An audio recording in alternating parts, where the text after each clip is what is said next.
मैंने अपनी एक वीडियो में डिटेल्ड में बात की थी सॉफ्ट ड्रिंक्स या कोल्ड ड्रिंक्स के ऊपर। उसके बाद मुझे काफ़ी रिक्वेस्ट आई कि आप एनर्जी ड्रिंक्स जो आजकल चल रही हैं उस पर भी किसी तरीके का detailed video with scientific research और रिपोर्ट्स के साथ दीजिए। आज की वीडियो में उसी पर बात करेंगे कि किस तरीके से जो एनर्जी ड्रिंक्स के नाम पर धंधा हो रहा है, हमारी सेहत के साथ खिलवाड़ हो रहा है, वो कहीं ना कहीं शराब और सिगरेट माफिया से भी बड़ा है। लेकिन उससे पहले मैं एक रिक्वेस्ट आप सबसे करना चाहूँगा कि अगर आप वीडियो को पूरा नहीं देखना चाहते तो इससे आगे वीडियो को देखिए ही भी मत। मॉडर्न इंडिया परिवार पर इसका ज़्यादा कोई फर्क नहीं पड़ता। हमारा जो मकसद है वो है बदलाव लेकर आना। तो चलिए आज की वीडियो में बात कर लेते हैं एनर्जी ड्रिंक्स के काले सच पर।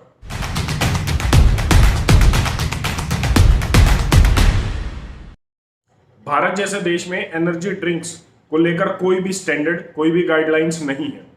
हाँ, कार्बोनेटेड ड्रिंक्स, सॉफ्ट ड्रिंक्स जिसको हम बोलते हैं, कोल्ड ड्रिंक जिसको बोल देते हैं, उसके ऊपर ये स्टैंडर्ड है कि 200 ppm पार्ट्स पर मिलियन से ज़्यादा कैफीन उनके अंदर नहीं होना चाहिए।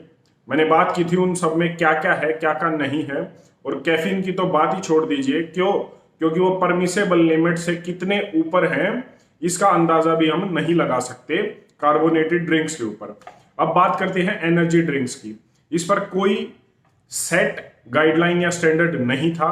उसके बाद भारत में central committee on food standards ने स्टैंडर्ड जो है एक गाइडलाइन सेट की कि इन एनर्जी ड्रिंक्स में 145 ppm पार्ट्स पर मिलियन से ज्यादा कैफीन नहीं होना चाहिए। एक बार बात कर लेते हैं आप कैफीन की। कैफीन के बारे में बताया जाता है कि कैफीन हमारी शरीर में हड्डियों की बीमारी, ऑस्टियोपोरोसिस मेडिकल लैंग्वेज में जिसको बोल देते हैं, उसके लिए हाई ब्लड प्रेशर, 20 करोड़ से ज्यादा मरीज हैं हाई ब्लड प्रेशर के भारत में, सिर्फ भारत में। उसके बाद हार्ट डिजीजेस मतलब हृदय घात जैसी बीमारियां। उसके बाद अल्सर, पेट में अल्सर एक बहुत बड़ी बीमारी है। पेट में और डाइजेस्टिव सिस्टम में अल्सर आज भारत में बढ़ती हुई बीमारी है जिसका बड़ा रूप बाद में कैंसर भी लेता है। उसके बाद इनफर्टिलिटी मतलब संतान पैदा न करना। ये सब नॉन केसेस ऑफ कैफीन है जो कैफीन की वजह से होते हैं हमारे शरीर में। वो बीमारियां हैं जो कैफीन की वजह से होती हैं। इसके अलावा भी काफी बीमारियों के लिए कैफीन जिम्मेदार है। कैफीन एडिक्टिव नेचर का होता है, मतलब जिस तरीके से कोई व्यक्ति शराब या सिगरेट पीता है या और कोई नशा करता है तो उसे उसकी लत पड़ जाती है, इसी तरीके से कैफीन होता है। अगर कोई कैफीन लेता है तो उसे भी कैफीन की लत पड़ जाती है। अक्सर आप देखते होंगे कि लोग ये कहते हैं कि हम चाय पीते हैं तो चाय हमसे छूटती नहीं है। चाय के अंदर भी कैफीन होता है। अगर आप चाहते हैं कि मैं कभी चाय के ऊपर भी डिटेल्ड में वीडियो लेकर आऊं तो मुझे कमेंट करके बता देना। बात करते हैं आज एनर्जी ड्रिंक्स की। Centre for science and environment, इससे पहले मैंने बात की थी, इससे पिछली वीडियो में, जो खिलौने होते हैं बच्चों के, उसके ऊपर जो मैंने रिसर्च रिपोर्ट पे बात की थी वो मैंने अपने टेलीग्राम चैनल पर डाल दी है। और आज की वीडियो में हम बात करेंगे दो रिसर्च रिपोर्ट की। एक तो ये रिसर्च रिपोर्ट है centre for science and environment की। इसमें इन्होंने बात किया है caffeine content in energy drinks. और ये दूसरा एक आर्टिकल है जो जामा जर्नल में छपा है, अमेरिकन मेडिकल एसोसिएशन का है। इसमें ये बात कर रहे हैं high risk of energy drinks कि उसकी वजह से क्या क्या हमें परेशानियां होती हैं, बीमारियां होती हैं। तो इन दोनों पर बात करेंगे। इसमें पहले बात कर लेते हैं centre for science and environment की रिसर्च रिपोर्ट के ऊपर। Centre for science and environment ने भारत में 8 ब्रांड के एनर्जी ड्रिंक्स के हर एक ब्रांड के 2-2 सैंपल लिए, मतलब 16 सैंपल लिए। और उसमें उन्होंने ये मेजर किया कि इन को जो एनर्जी ड्रिंक्स है इनमें कैफीन का कंटेंट कितना है। उस स्टडी का, उस रिसर्च रिपोर्ट का आप साइड में भी देख लीजिए, टीम जो है एडिट करके लगा देगी। सभी में, लगभग सभी में, अच्छा इसमें बता दूं कि सैंपल कौन कौन से थे। क्लाउड9, जिंगा और रेड बुल जैसे फेमस एनर्जी ड्रिंक्स इस स्टडी में शामिल थे। जो बताया जाता है कि रेड बुल जैसी जो एनर्जी ड्रिंक है वो तो पंख लगा देती है व्यक्ति को उड़ने के लिए। हालांकि कितना सच हम सभी जानते हैं। भारत में तो जहर पीकर भी जो है छलांग लगा दी जाती है पर्वतों से।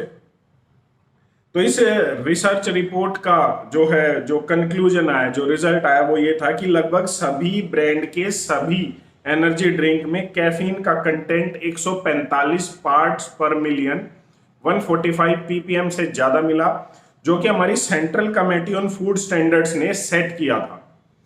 इसके बाद जो लेबल था, कई ब्रांड्स पर वो लेबल भी नहीं था कि इसमें कैफीन है या नहीं है। उसके बाद एक लेबल मिसिंग था, वो ये था कि कोई भी सरकार, भारत की सरकार या अन्य देशों की सरकार ये कहती है कि जो लैक्टेटिंग मदर है, जो रिसर्च एंड स्टडीज है वो ये कहती है कि जो लैक्टेटिंग मदर है, अगर कोई माँ अपने बच्चे को दूध पिलाती है तो उसको कैफीन नहीं लेना चाहिए, क्योंकि वो उन दोनों के लिए खतरनाक है, माँ के लिए भी और बच्चे के लिए भी। ये लेबल किसी भी ब्रांड के एनर्जी ड्रिंक पर नहीं था। उसके बाद बात करते हैं, ये वार्निंग किसी पर भी नहीं थी। अच्छा, रेड बुल जैसी एक जो एनर्जी ड्रिंक है उसके बारे में मैं बता दूं कि डेनमार्क और फ्रांस जैसे देशों में ये बैन है। ये वो एनर्जी ड्रिंक है जो आपको उड़ने के लिए पर देती है, ये कंपनी ऐसा कहती है। उसके बाद मैं बता दूं कि रेड बुल इतनी फेमस है कि लगभग 500 करोड़ के आसपास कैन बिक जाते हैं इसके हर साल, लगभग 150 से ज्यादा देशों में। आप सोच सकते हैं कितने बड़े लेवल का कारोबार है। और सिर्फ यहां पर बात कैफीन की नहीं है कि ये जो एनर्जी ड्रिंक्स है इनमें सिर्फ कैफीन होता है। इसके अलावा जैसे आप देखें, रेड बुल में जो है 28 ग्राम, लगभग 28 ग्राम शुगर है एक 250 ml के कैन में। 28 ग्राम शुगर इतनी हो जाती है कि हमारे पूरे दिन की जितनी रिक्वायरमेंट होती है उससे भी कहीं ज्यादा। डेनमार्क, फ्रांस में रेड बुल बैन है। उसके बाद कुवैत की मिनिस्ट्री ऑफ कॉमर्स ने 2012 में रेड बुल को बैन कर दिया था, क्योंकि उनके 2 नेशनल स्क्वैश टीम के प्लेयर्स जिनकी उम्र 16 और 21 साल थी, उनको हार्ट अटैक, मायोकार्डियल इंफाक्शन मतलब हृदय घात आ गया था रेड बुल पीने के बाद। मुझे नहीं लगता कि ये सब बताने के बाद भी हमारी जो है, जो मैं पहुंचाना चाहता हूं जो बात, वो आप तक ना पहुंचे। इसके बाद बात करते हैं कि ये जो एनर्जी ड्रिंक्स हैं इनका कारोबार मैं कहूं अरबों में है, अगर आप टोटल पूरे एनर्जी ड्रिंक्स का लगा ले। दूसरा आर्टिकल जो है 2011 में ये छपा था जामा जर्नल में, ये भी यही कहता है कि high risk of energy drinks हैं, और इस high risk of energy drinks में भी ये 2-3 तरीके से हमारे शरीर पर जो है खतरनाक या मैं कहूं दुष्प्रभाव डालते हैं, साइड इफेक्ट्स डालते हैं। ये कई बार अल्कोहल के साथ भी मिक्स करके लिए जाते हैं, तो ये और भी ज्यादा खतरनाक हो जाते हैं। और इनके इंग्रेडिएंट्स, मतलब इनको बनाने के लिए जो इस्तेमाल होता है, जैसे और प्रिजर्वेटिव होते हैं, केमिकल्स होते हैं, वो भी शरीर पर बहुत ज्यादा साइड इफेक्ट डालते हैं, जिसकी वजह से आज हमारा जो यूथ है, एनर्जी ड्रिंक्स को अधिकतर आप देखेंगे कि यूथ, जो युवा है वो ले रहा है, वो बड़ी गंभीर बीमारियों से बीमार हो रहा है। मुझे नहीं लगता है कि हमें इनकी जरूरत है। अगर आपको एनर्जी ड्रिंक ही चाहिए तो भारत में लगभग 20 से ज्यादा प्राकृतिक ऑर्गेनिक एनर्जी ड्रिंक्स है। अब जैसे गर्मियां ही हैं तो बेलगिरी का जूस आपके लिए रामबाण इलाज है, वो कभी भी आपको गर्मी में परेशान नहीं होने देगा। आम पन्ना है, इसके साथ साथ 20 से ज्यादा है, नारियल पानी है, ये सब कुछ ऐसी चीजें हैं जो अपने आप में एनर्जी ड्रिंक्स हैं, और ये सर्टिफाइड है, सर्टिफाइड एनर्जी ड्रिंक्स है, जो ministry of health and family welfare के अलग अलग विभागों ने इनको कहा है कि ये सुरक्षित पेय है, एनर्जी ड्रिंक्स है।